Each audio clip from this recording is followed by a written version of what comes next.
Okay, well, we'll go ahead and get things started with you guys. All right, so today's going to be a little bit of a hodgepodge. Okay, we encountered a couple of problems this morning. Have you all seen? Has anybody logged into Remind Docs Plus this morning and got the error message about forms? Okay, I'm going to show you a workaround of how to get to the forms. So let me give you a little bit of background information on what's going on and why. Okay, so FMLS is part of a movement across the country to standardize MLSs and some of the criteria and some of the data fields that are in MLSs.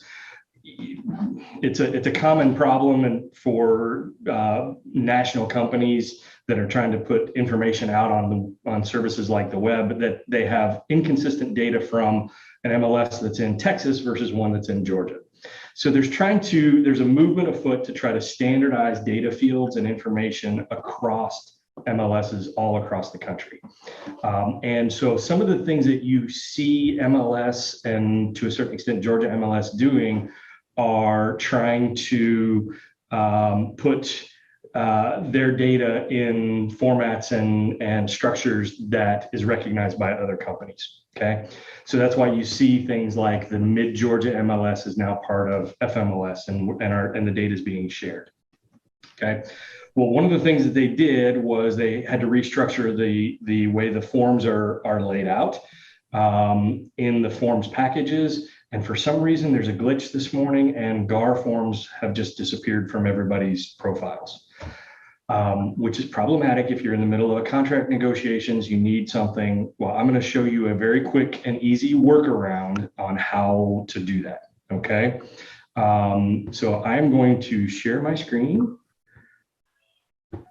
And now you should be looking at my screen, are you?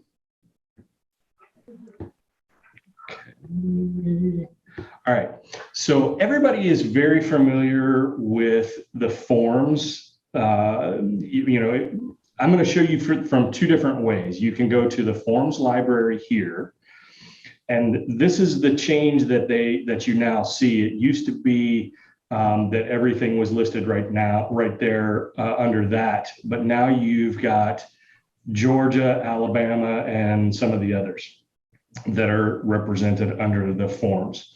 And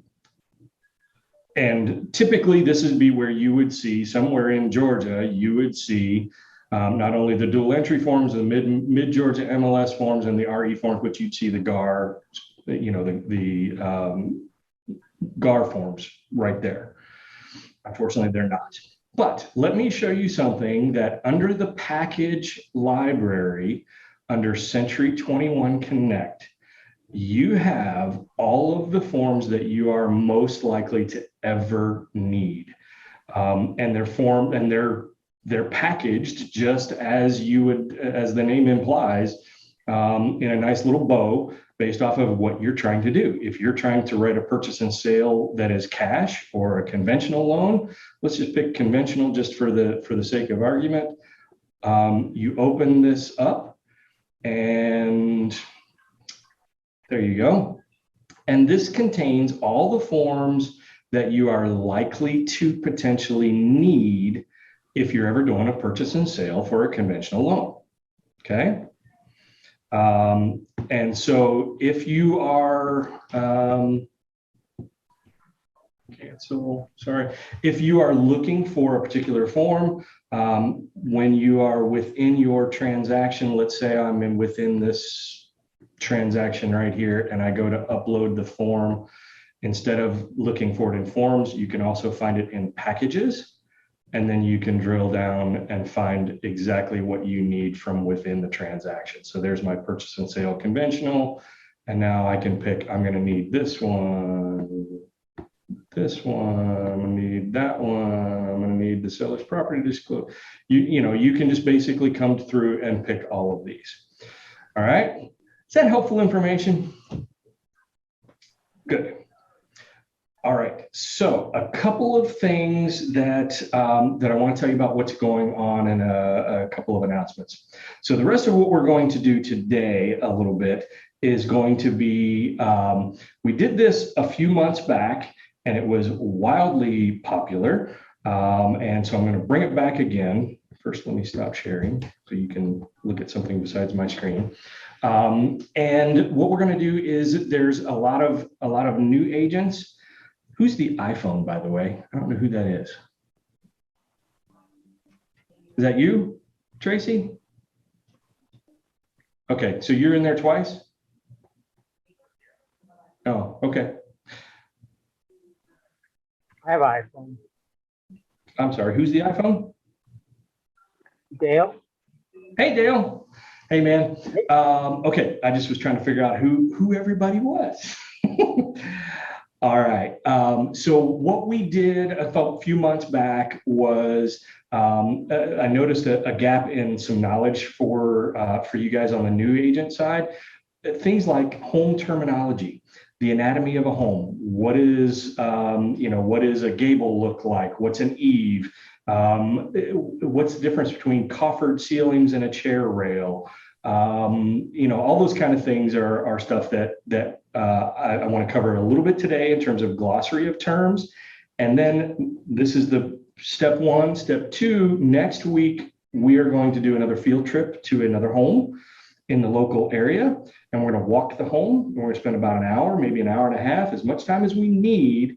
We're going to go through the house and we're going to just point out different things. And we're going to talk about the differences between soft coat stucco versus hard coat stucco, and what type of siding is this? Is this hardy plank or is this LP siding? And what are the pros and cons of all of those kind of things?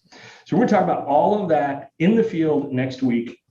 When we did it the last time, several months back, we did it in a home that was, like a $300,000 price point. It was only like a smaller 3-bedroom, 1,500 square foot house. This time I'm going to try to do a much larger, maybe even a luxury home. Okay. So that we've got a broader experience across the board looking at different types of homes and different structures. Okay. Does that sound like a good plan, everybody? So next Thursday for the foundations training, instead of foundations here in the office, we're going to do a field trip out and about. Okay, so I'll have more announcements coming in workplace and email to everybody as the process gets rolling and then as the plans solidify with the address of the property and all that kind of stuff. Still got to figure all that out. Okay. All right, everybody. So let's talk a little bit. I'm going to share my screen again. Share. Now we're going to talk about, so if you go to workplace and for the announcement of our meeting today, I attached in there this document, and it's called Glossary of Home Terminology. Okay.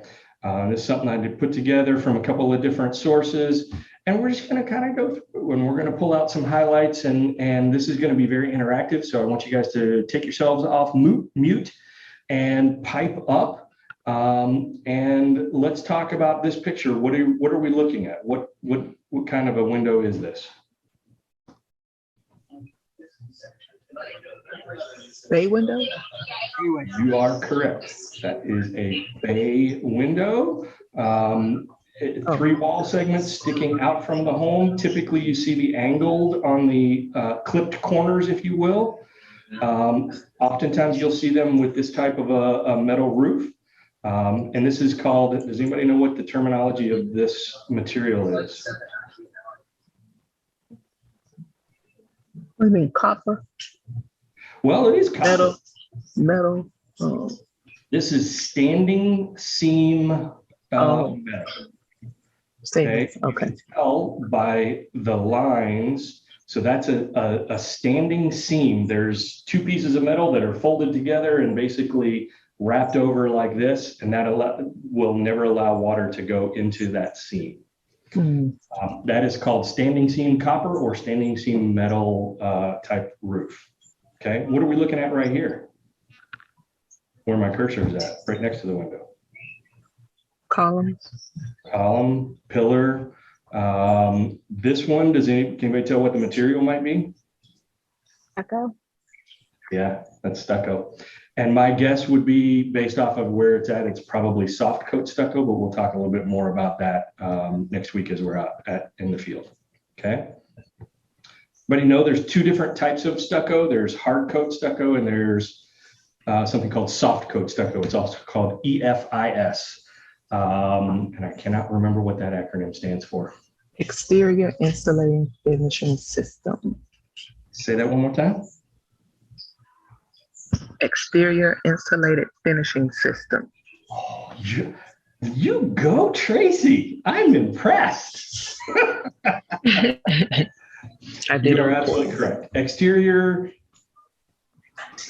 Insulating finishing system. finishing system. I love this. You're the bomb.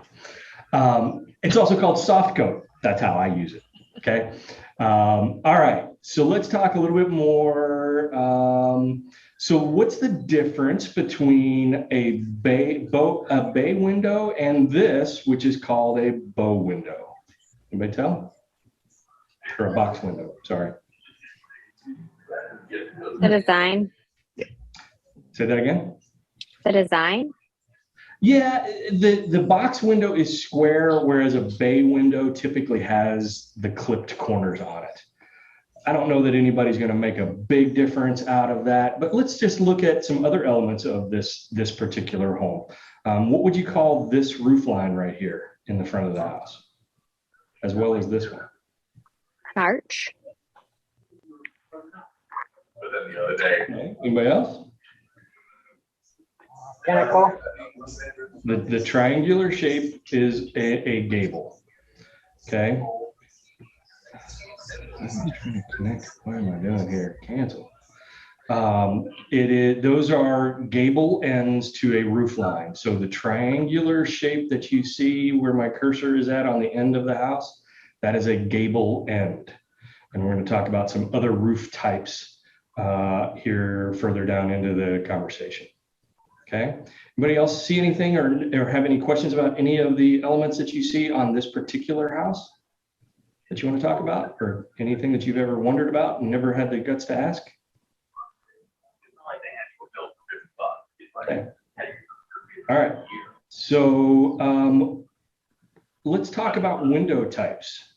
All right. What type of window do you see here with this rounded arch? Do you have any idea what that's called? It is actually called a palladium window. Anytime you have a window with an arched upper portion of it, it is called a palladium window. And if you're ever walking through a house and you see somebody that has a palladium window that has the foggy, cloudy, insulated glass involved in it, and you look into the other places in the house and you don't see that anywhere, and you see, oh, they've replaced all the windows except for that one, and you ever wonder why? The reason why is palladium windows with that arched window, they're all custom. They have to be custom made, and they are extremely expensive. So if you've got a house that's been around for 30 or 40 years and they've had to replace the windows at some point, 9 times out of 10, they'll replace all the other windows in the house and they'll leave that one because it's 5 times the cost of the other windows. Okay, so keep that in mind. Let's talk about the different types of windows. Does anybody understand what you know what? I think I've got a picture of that further down the line. I'm going to wait on that. Okay. What do you see marked here in the little green boxes?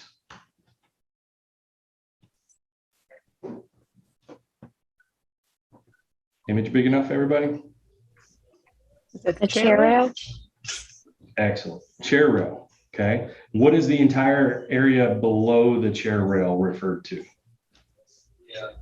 Wainscoting. Wainscoting. Good job. And I've got a picture and the actual terminology This is all alphabetical, by the way, so there's not much logic to this. Okay, what do you see up at the top on the ceiling? What kind of ceiling is that? Do you have the terminology for that? Coffered. Coffered ceiling, and it's right there. I was trying to hide it, be discreet, but didn't work. Okay, Oh. so anytime you see a ceiling with this type of millwork where it is divided and it creates these types of squares, think about it as it's almost a coffin shape. That's how I remember it. If that helps you to remember coffered ceilings, because it looks a little bit like a coffin. All right, and then so similar to that, first off, let's talk about what type of ceiling this type is.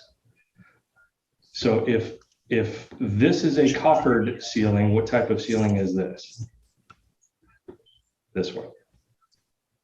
Tray. It's a tray. And the best way to remember that is think of like when you were in junior high school, and you got a lunch tray that you carried your lunch to the tables on. It's shaped like a tray, only turned upside down and put on the roof. Does that make sense? Okay. All right. So now we're going to talk about dormers a little bit. So this extended window and roof line sticking out of another roof line is called a dormer.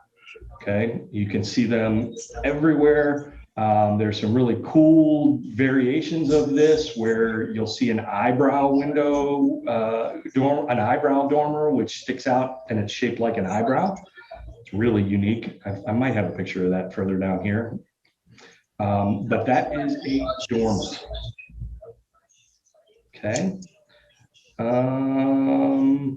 Let's talk about eaves a little bit. In these pictures, you're seeing things like this area under the roof line and this area underneath the gables is exactly this terminology. It's an eave. It's the area underneath of the roof line. Call it an overhang sometimes. The terminology changes based off of where you were born and where you came from. Okay. Since we're looking at this picture, let's talk about this porch a little bit. What would you call the structure underneath of this porch? The structure underneath. Yeah. So the exposed beams and the large wood members. Does anybody have Cathedral? any? Say again? Cathedral? Well, it kind of is a cathedral ceiling. That's a good call. But the structure itself is more what I would call timber framing. So timber framing is characterized by the large beams. Old barns were built with timber frames. So think about the structure of the interior of a barn when you see the exposed wood using joinery to be able to join the two pieces together to make the structure. So that's called a timber frame area. Okay. Since we're here, let's talk about what is this device at the edge of an eave. The gutter. That is your gutter. That is the rain collection. And this part of the gutter that goes down to the base of the house is called? Downspout? Downspout. Got it. And the best scenario when you see a downspout is ideally you want to see it either going into a pipe in the ground, a piece of black PVC pipe or something, and getting it away from the house, or at a minimum you should see one of those little guards that you can buy at Home Depot, those little plastic things that stick out in the yard, and ideally are carrying the water away from the edge of the house or the basement of the house. Okay. Elevation is a term that is often used when you're talking about the terminology of a house to show what the front, sides, edges, backs look like. So you'll see in blueprints, this will be one of your elevations.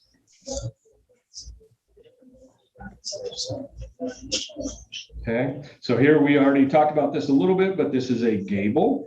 And a gable roof line is one that is triangular in shape. So this entire house has gables all over. Okay. I love, everybody likes this style. Speaking of barns, you quite frequently see barns in this shape, which is not a true gable. It's actually called a gambrel. A gambrel roof line is characterized by having very steep but still shingled roof line on the sides of the house.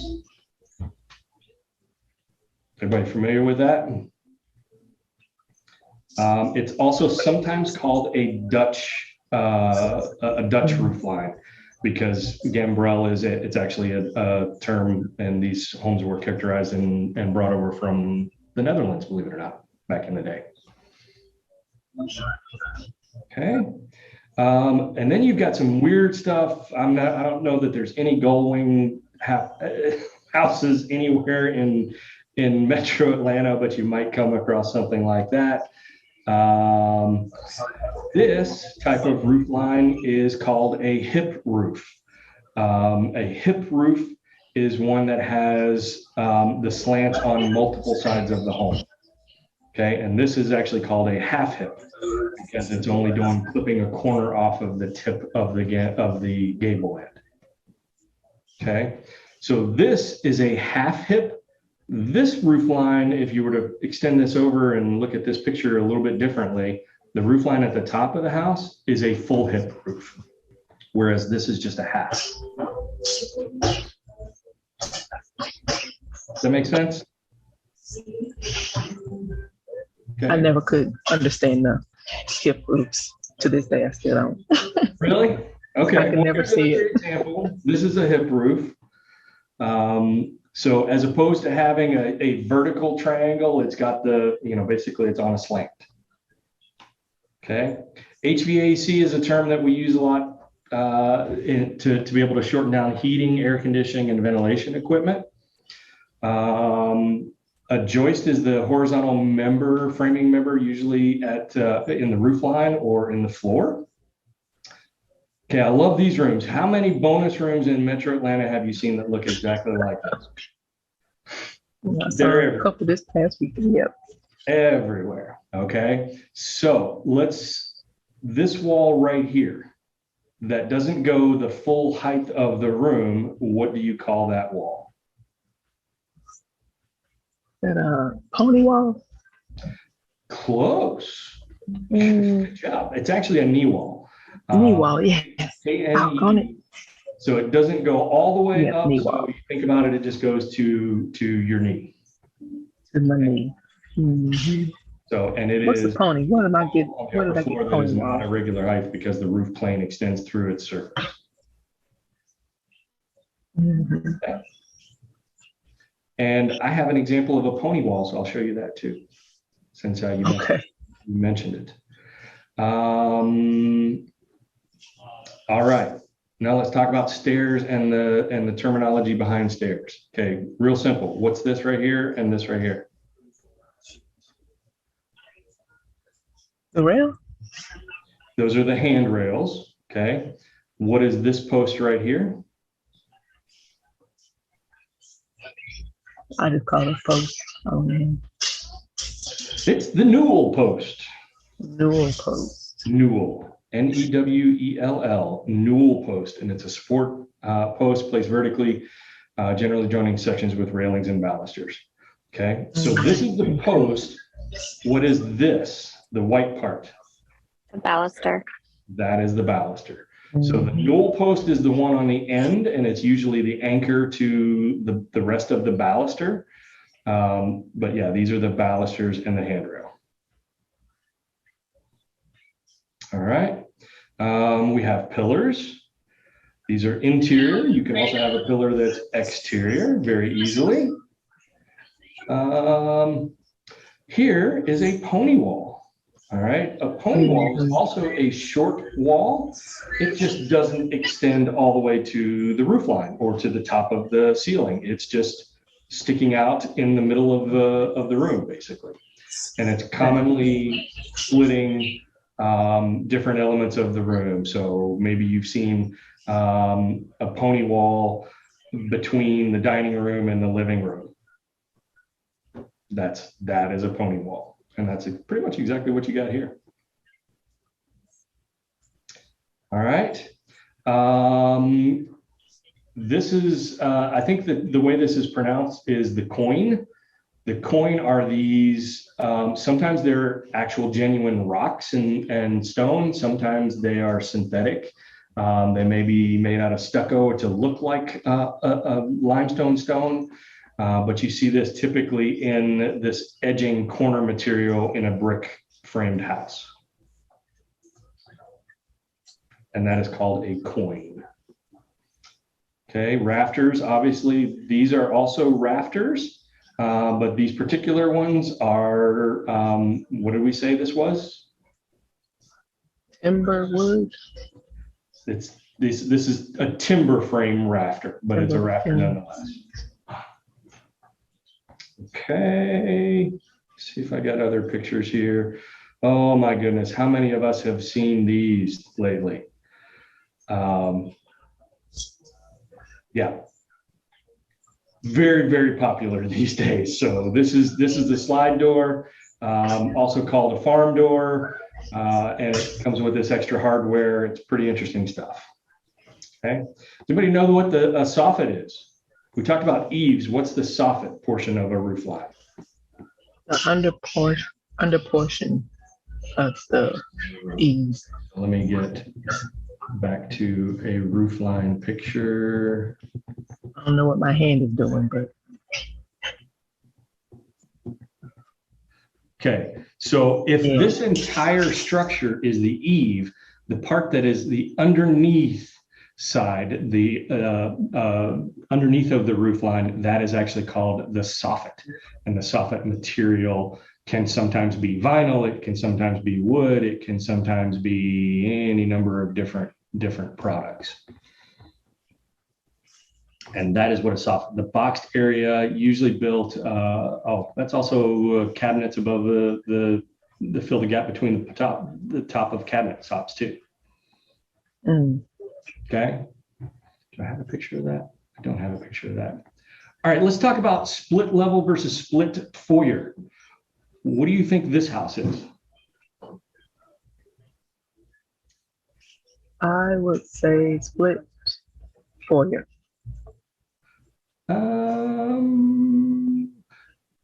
You might, well, this is actually kind of hard to tell. So you see where the entryway is, and you see the horizontal plane of this part of the house stays consistent across here. So this is probably a split level. So somewhere in this house, you've got a lower level on the garage over here and bedrooms above, and then you've got a different level that is not equal to either one of these two levels, so it's split. So somewhere in this house, there is a staircase that is split also, and which is what we're going to look at right here. Okay, so this is a split staircase. This is a split foyer home, where the door is about halfway between one level of the house and the other level of the house. Okay, so this is a split foyer. This is a split level. Oh, okay, I see. Okay, so that the makes a split difference. foyer is halfway in between. Yep. So would a good rule of thumb be like if you're walking into a split foyer, you're walking into a set of stairs, or if you walk into a split level, you're walking into a open room? A living room. That is absolutely correct. You're absolutely right. Okay. So that was a split foyer staircase. Well, if I can just, yes, this is a split foyer staircase. Yeah. So you come in on a level that is not the upper floor or the lower floor, but it's somewhere in the middle. Okay. Okay, so this white portion of the stair is called the what? Riser. Riser, and the darker portion here in this picture is called the